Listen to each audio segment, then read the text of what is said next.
Okay, let's jump right into it. We're in this, well, pretty wild time, aren't we? But Definitely. instant information everywhere, these AI tools that feel like, well, magic sometimes. Yeah, capabilities that, used to take years, serious training. Yeah, Now they're just available yeah, instantly. exactly. And that really brings us to the core question in the sources you shared for this deep dive. Great stuff, by the way, notes, articles, research bits, Uh-huh. all looking at this idea.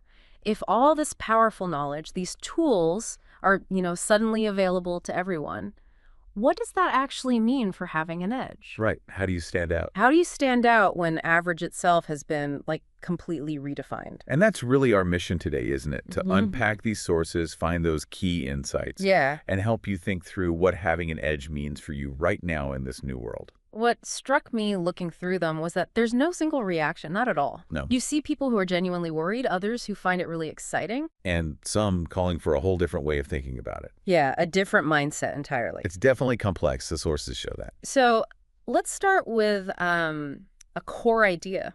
It pops up in several places. This pretty stark statement that there has never been a worse time to be average. Oof. Yeah, that phrase hits hard, doesn't it? It does. And the sources, they really lay out why. It's this new reality where, you can ask powerful AI almost anything Right, or develop something complex. at just a click of a button, as one piece puts it. It feels like the whole floor has just risen dramatically, like Yeah. what used to be clearly above average knowledge. Mm-hmm. Even those expert shortcuts, heuristics, Yeah, those mental the models. sources say they're now available instantly everywhere to everyone. You don't need the 20 years of experience for certain things anymore. They're just there, a click away. Yes, these exceptional tools, this specialized knowledge, it's just ubiquitous now. And that completely changes what average even means. So the conclusion, according to these sources, is kind of inescapable, just settling for average. It's no longer an option. That's the phrase used. The baseline's moved, Yeah. which naturally shifts the focus, like these sources do, towards needing an edge. If average isn't cutting it, You have to find a way to stand out. You just have to. and that, let's be honest, creates pressure, a lot of it. Oh, yeah. One source talks about the pressure of even knowing that you still have an edge. Like, it's not enough to have it. You need to be constantly checking. Exactly. It forces this really honest self-look. Right? You have to, as they say, work out where you are average. Where you might just be relying on stuff that's now easy for anyone to get. Yeah, and then figure out where you genuinely really have edge. What's that unique thing you bring? That intersection of skill or insight or maybe just how you apply things. It's still truly yours. It reminds me of some work, Kevin Brake's research looking into this sort of thing. Competitive advantage now. Ah, yes, Kevin Brake. His research fits right in here. He basically found that in this climate, we all need to identify what makes us stand out in order to be successful. It's about defining your unique value. Individual, organization, doesn't matter. That quote from Brake really nails it, I think. Success isn't just general competence anymore. No. It's about spotting, maybe boosting something you already do well, or actively building something new. A new place where you really excel. That's your edge now. But, and this is crucial in the sources, it's not a one-and-done thing. You don't just find it and relax. Right, right. Not in this environment. Maintaining it is relentless. They talk about this constant learning loop. Yeah. You have to learn, adapt, apply, learn, adapt, apply, Right. and do it faster and faster than anybody else just to stay ahead. Just to keep that edge from, dulling or eroding. And this is where it can get, well, uncomfortable, maybe really tough. Because It means confronting the brutal facts about where your edge may be eroded. You have to look hard at where that skill you valued. is maybe becoming commonplace, part of the new average. Exactly. Brutal facts. Oh, yeah, it's this constant need to either create new edges or maintain edges. It's an ongoing thing, a process, not a place you arrive at. Now, what's really interesting is how people feel about this. This constant pressure, this chase.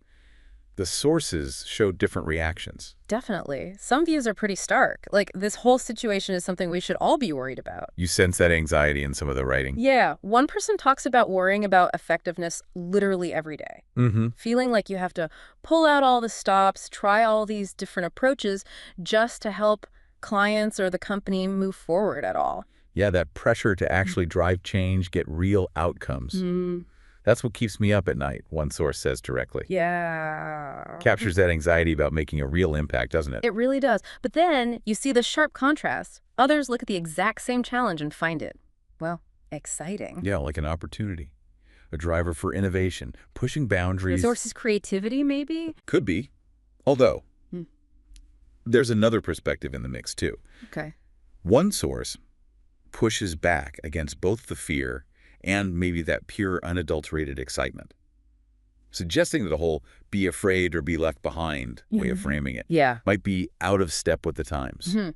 Okay, that's a different angle. So instead of fear driving us. Or even just a raw excitement. Hmm. What's really needed, this source argues, is perspective. Perspective, meaning what exactly? Meaning asking deeper questions than just, how do I win?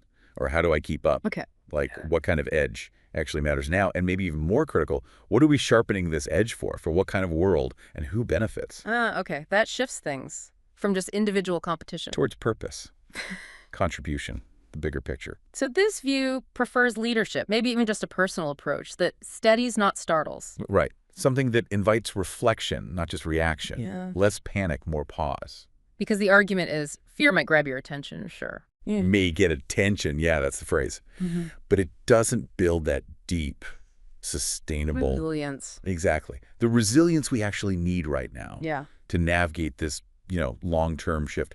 Fear burns out. Resilience endures. Okay. So whether you come at this new reality feeling worried or excited, or you're looking for that deeper perspective, there seems to be a fundamental thing needed underneath it all. Yeah. It kind of brings us back around, doesn't it? To a point made early in one of the sources. Which is? That whatever your feeling is, the basic requirement is you just have to be ready to learn new things consistently and embrace the change around us so we don't remain average, active engagement, not just passive acceptance or resistance. That willingness to just keep learning, to perpetually learn, and to, embrace change. Yeah. That feels like the bedrock skill here. It seems to be the common thread, right? Yeah. It's what makes finding your edge, keeping it, even thinking clearly about it possible in the first place. So as we wrap up this deep dive then, we've seen this real tension. On one hand, this undeniable challenge, and for some, real worry about not being average anymore. When amazing capabilities are just everywhere, instantly. Right, so you need an edge. And keeping it sharp means constant learning, facing maybe some uncomfortable truths.